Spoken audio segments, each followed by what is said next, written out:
Há poucos dias de se aposentar, a presidente do Supremo, Rosa Weber, divulgou bastidores da visita que ela e o ministro Alexandre de Moraes fizeram aos detentos das penitenciárias da Colmeia e da Papuda, em Brasília.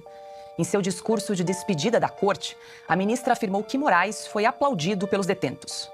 Ministro Alexandre, companheiro indefectível de andanças, jamais recusou um dos meus convites para visitar unidades prisionais e me tornou testemunha do apreço que os detentos têm e as detentas por sua excelência. Rezamos juntos, convidados pelos detentos, de 8 de janeiro, né? E depois percorremos diversas celas, tanto da Colmeia quanto da Papuda, e o ministro Alexandre foi aplaudido. Eu não. O ministro Alexandre, né? Também provou, né? Enfim, o ministro Alexandre é realmente um companheiro insubstituível. Bom, nós aqui de Oeste Sem Filtro fomos entender melhor o caso. Nós conversamos com uma mulher que foi presa pelo 8 de janeiro e que estava na Colmeia no dia da visita dos ministros em 6 de março deste ano. Ela relata como foi a visita de Moraes e Rosa Weber e em qual circunstância ocorreu esse aplauso relatado pela ministra. O nome da presa foi preservado. Nós também aplicamos um efeito sonoro na gravação para que sua voz não seja reconhecida. Vamos acompanhar. O que aconteceu? Ele foi lá nos visitar. O vice-diretor foi nos avisar para a gente manter a calma. Ele entrou na ala D primeiro. Tava ele, a Weber e a Segurança Nacional. Eles entraram com metralhadora, os agentes dele lá, segurança dele, com o dedo engatilhado, com o dedo no gatilho, apontando para as mulheres, e com a mão também no spray de pimenta. Mas isso a gente dentro da cela. Ele estava atrás da cela, mas a Força Nacional apontando para a gente. Todos sentados, a gente ouviu os aplausos da ala D, mas por quê? A Rosa Weber fez as pessoas agradecerem ele e aplaudirem. Isso tudo foi relatado nos banhos de sol, porque foi o assunto daquela semana ele ter ido lá, né? E as mulheres começaram a tremer de medo de ver ele. Muitas fizeram xixi na roupa, tremendo, sem brincadeira, foi essa a reação. E a Jupira se ajoelhou pedindo perdão para ele, tremendo de medo. E antes dele, elas ouviram tudo, né, chorando. Ele entrou, ele viu o banheiro, que era um banheiro, viu os quartos, saiu dali.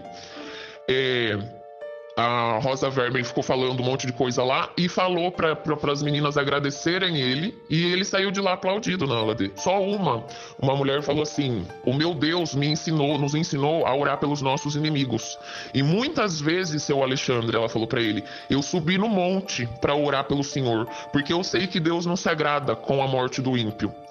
E muitas vezes eu subi no monte, porque a palavra nos ensina a orar pelos nossos inimigos. Ele falou, muito obrigado, sabe? Ele agradeceu com aquela cara, com aquela pose soberba, com as duas mãos assim juntas, com aquela pose que ele faz para falar. E a Força Nacional com as armas apontadas para nós.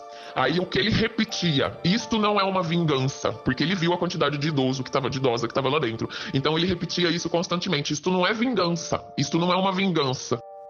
Nós vamos repetir, não estamos discutindo a soltura em massa, que todos que promoveram o vandalismo, que todos que promoveram aquela arruaça do 8 de janeiro, que eles sejam julgados à letra fria da lei, nem abaixo e nem acima da letra fria da lei. Mas há presos inocentes, há presos que não estavam ali no 8 de janeiro. Então esse disclaimer é sempre é bom fazer, como o Silvio sempre faz, porque gostam de distorcer nossos comentários e editar os nossos comentários.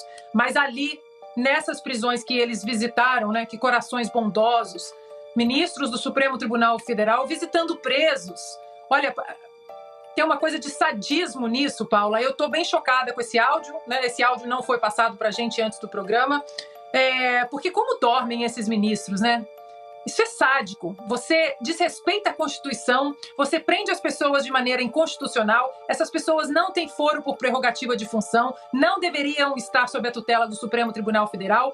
Você joga essa gente na cadeia, avós, mães, pais, filhos, maridos com mulheres grávidas em casa, você desrespeita as nossas leis, quem sai com uma tornozeleira eletrônica. Inclusive, Paula, tem gente pedindo, pelo amor de Deus, para o STF, porque eu tenho acesso a alguns inquéritos, estende a distância da minha tornozeleira eletrônica para eu poder ir à missa, para eu poder ir no culto. E o STF continua dando de ombros. E aí os iluminados, os ungidos, né, no alto da bondade, foram visitar os presos e aplaudidos. Eu ainda estou bem chocada com esse áudio, Paula, então eu vou passar a bola para vocês, porque é inacreditável como essa gente, como essa composição do Supremo Tribunal Federal vive num mundo paralelo, totalmente desconectado da realidade das pessoas e da realidade da nossa Constituição, das páginas da nossa Constituição.